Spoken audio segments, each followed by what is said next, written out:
Hi, readers. This is Miss Deckinga here. I want to talk to you a little bit about me and what I'm reading right now. In years past, I've participated in the Global Read Aloud. And one year was Refugee, which is super popular, Alan Gratz books. If you're a reader, Alan Gratz, and have not read Refugee yet, highly, highly recommend it. Last year was a book called oh, I have forgotten. Um, anyway, it was about two girls who were homeless and they're trying to make their way through the world and kind of find the definition of home.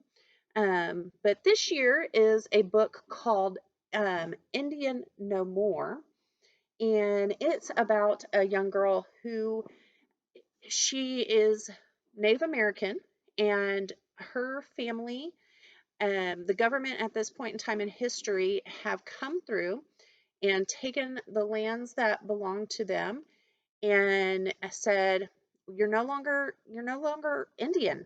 You can't identify as Indian. That would be the same as like the government coming in and telling me that I could no longer identify as a white Eastern European heritage person. That's stuff that I was born with and I can't get rid of. Anyway, so it's about her life and where the government has forced them to move out of their native lands and into Los Angeles, and what it's like to kind of be in a space that's different. But it reminded me of a lot of a book that I read last year about Jim Thornton, who is one of the original football players, and his coach, Pop Warner. You might recognize him. And like how, so Jim Thorpe was also Native American, and kind of what the government did there and what people in society did there, and his struggles as an American during that transition period.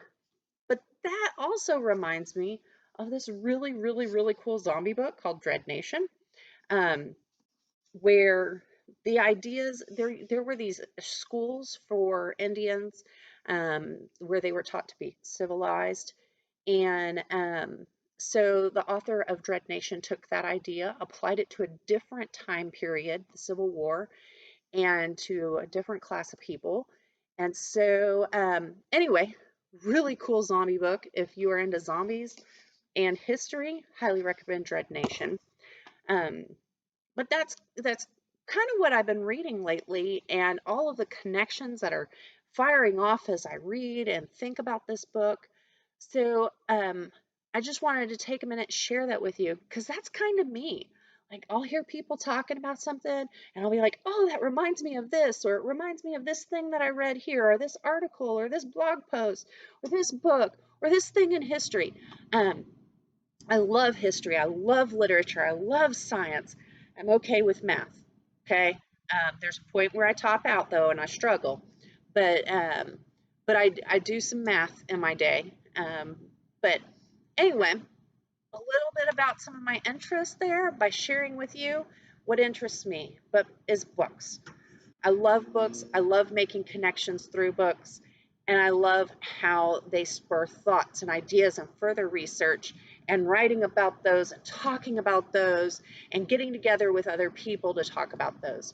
So hopefully I can bring you another installment about more books as we go through the school year.